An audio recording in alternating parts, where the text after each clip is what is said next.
নমস্কার বন্ধুরা, আজকে সিম্পল একটা রেসিপি আপনাদের সাথে শেয়ার করছি। সেটা হলো সজনে ডাঁটা।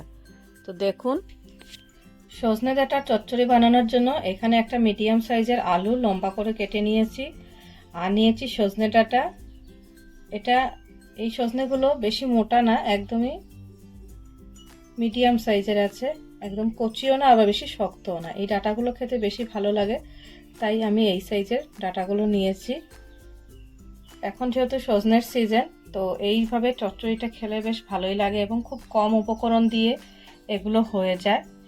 তো যত কম উপকরণ দিয়ে রান্নাগুলো আছে সেটাই আমি চেষ্টা করি আপনাদের সাথে তুলে ধরার। তো ভালো লেগে থাকলে ট্রাই করে রাখবেন একবার করে হলেও। তো সজনে ডাঁটা চচ্চড়ি করার জন্য এখানে আমি কিছু শস্য নিয়েছি। এখানে 1 চামচ মতো শস্য গুলে রেখেছি। কড়াইটা গরম করে নিয়েছি। এখানে এই রান্নাটার জন্য আমি সরষের তেলের ব্যবহার করব।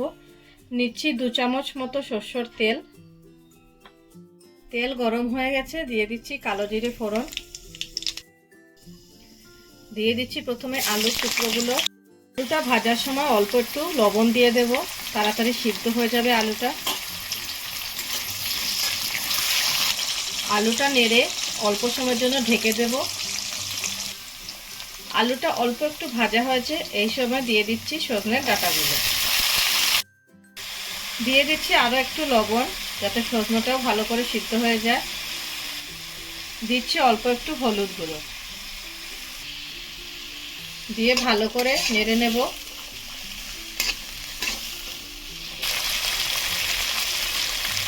মাঝে মাঝে নেড়ে দিতে হবে, না হলে পুড়ে যেতে পারে।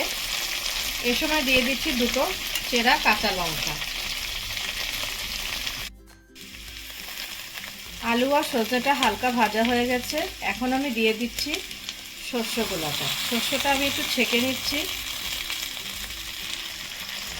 ছাঁকা শস্য দিলে সেটাতে হয় কি, যে গ্যাস্ট্রিকের বা অম্বলের যে প্রবলেমটা থাকে সেটা অনেকটাই কম হয়। তো চেষ্টা করবেন শস্য সবসময় ছেঁকে দেওয়ার জন্য।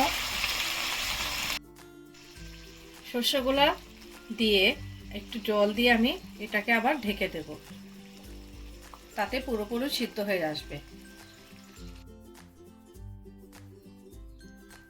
সজনে ডাঁটার চচ্চড়িটা রেডি হয়ে গেছে। ঝোলটাও বেশ ঘন ঘন হয়েছে। এখানে একটু আমি গ্রেভি রেখেছি, আপনারা চাইলে একদম শুকনোও করতে পারেন। আর আলুটাও সুসিদ্ধ হয়ে গেছে, সজনেটাও সিদ্ধ হয়ে গেছে। তো কেমন লাগলো আজকের এই রেসিপিটা অবশ্যই জানাবেন। ভালো লেগে থাকলে লাইক, কমেন্ট ও শেয়ার করবেন। ও চ্যানেলটিতে নতুন হলে অবশ্যই সাবস্ক্রাইব করার অনুরোধ রইল। তো ভালো থাকবেন, সুস্থ থাকবেন।